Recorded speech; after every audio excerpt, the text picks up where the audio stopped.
Ginny and Georgia has been compared to Gilmore Girls, but is it real like Gilmore Girls? Let's see. So this is the review of Ginny and Georgia. This is season 1, episode 1. If you'd like me to keep reviewing the episodes, hit that like button.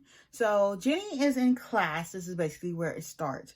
And she, this guy asks her, "Can I have a pen?" And she's like, "Yeah, sure, whatever." And, he takes the pen, and then this girl comes waltzing in, and, she starts flirting with him. And, guys, they see somebody flirting, they just go, pew! So that is what happened there. And then she took back her pen.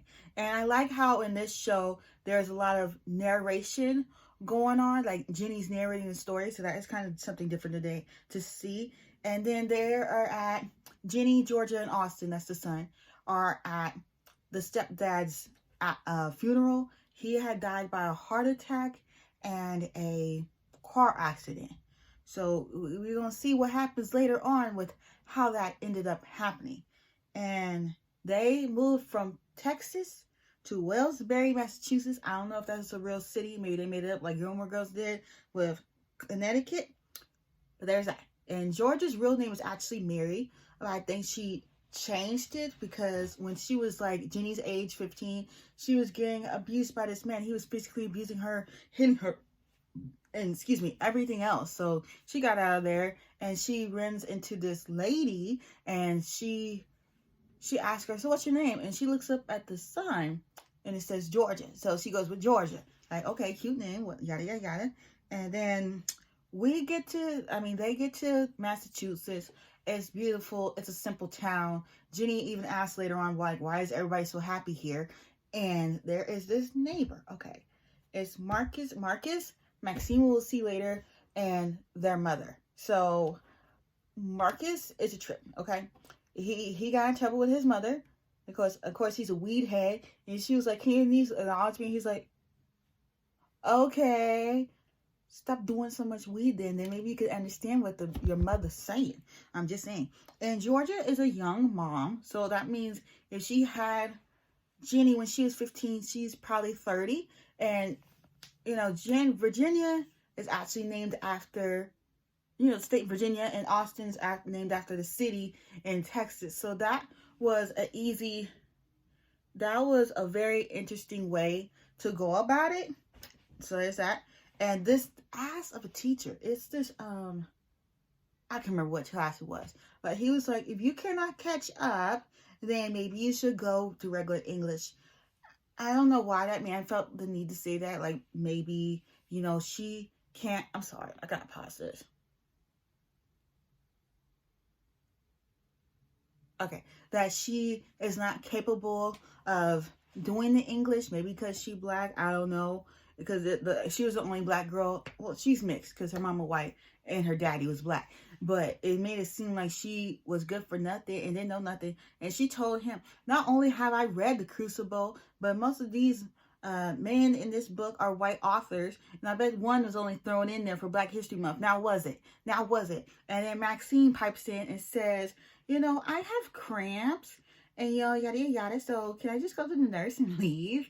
Like, she is badass. I know I've seen her in something else, I just can't remember what it is. And they become friends, and she becomes a part of the table and meets Hunter and everybody else. So sweet people. And then she goes home, and Ginny's invited to Maxine's house, and they hang out, and then Maxine leaves the room for a second. Marcus comes in there for a second, and he comes real close. You would think they were going to kiss, right? But he went like, I gotta get my weed. I gotta get my fix. I gotta get it. So he walks to the room, and Maxine is like, "I'm sorry for my brother. He is so weird." And, I think Ginny has her own clever way of dealing with things, and she just had enough. So she went on his motorcycle. He was thinking, "Oh, these girls always want an Insta on a motorcycle." Nope. She stole his motorcycle and took it for a good ride back and forth for like 2 laps and brought it back. And then she proceeded to kiss him, and which kind of didn't go the way she wanted, because Marcus's girlfriend Padma came in and he got in the car with her. And then Padma asked, "Who's that?" "Oh, that's just Maxine's stupid little friend." Okay, whatever, dude, whatever. And she goes back in the house and the mama's like, so how was school? Have you done your homework? And she's like, yeah. And this scene right here gave very Gilmore Girls vibe. Y'all know when Lorelai said, you better not blow your wife away for a guy on a motorcycle. This was basically the same thing. Like, I didn't raise you like this. I gave opportunities for you and this and that. But then she goes to say, because she had met Georgia. She had met this guy named Joe, which if y'all remember him, he was on the Princess Switch 1, 2, and he'll be in 3. And there's the mayor, Paul something, I forgot his last name. And he was George Tucker on Heart of Dixie. So yeah, all these shows and movies be combining together. And she was like, oh, you said you promised it would just be the 3 of us. But here you are, like, opening your legs again to another man. And Austin was like, you promised. And he closed the door. And Miss Georgia girl be doing some shiesty shit. Okay? And this ain't her first time. It's probably not her last. So she went into this store wanting to buy new clothes. And, her card kept getting declined. So she came up with a clever idea. She just took the shoes that was in the store, ran with the store like, oh, my husband gave me these for the wedding anniversary. But something like, he got the wrong size and I want to bring them back. And she's like, can I get store credit? I was like, she really went there, huh? She went there. And then, Georgia picks up Austin from school. And this boy has been bullying her. And she was like, what do we do with bees? They stink. And she hit that, I think his name was Zach. He hit him in the face. And then Georgia came close to him real quick. Now, the way you've been bullying my son and you got this nosebleed, just remember that. And then she takes Zach to his mother and she's like, what happened? It's like big nosebleed. Like, oh, and that just, it just did it. And then Hunter takes Ginny on a date. And then Ginny happens to mess the whole thing up by having sex with Marcus. Like, really? This was the guy you chose to give your virginity to? He is an asshole and a jerk.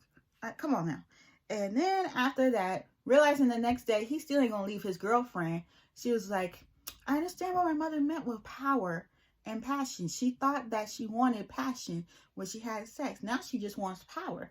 So she stretches her little self over there, gonna tell Padma what she and Marcus did, but she doesn't do it yet. I think she will, but she won't do it yet. And she's like, oh, you got something on your shirt. And we learn through Jenny's voiceover what really happened to her stepfather.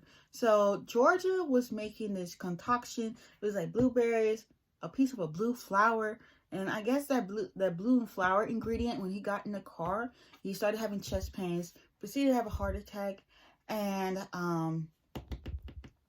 then the car accident happened, and then he died. So I personally think she is responsible for his death. But that is it for the show.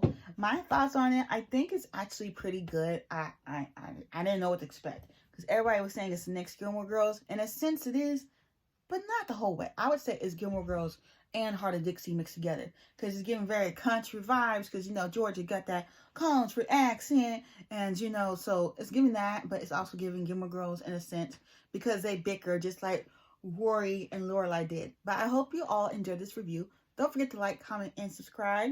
Really like if you would like to see an episode 2, because I'm just going to continue watching. If y'all would like a review, I'll just review it.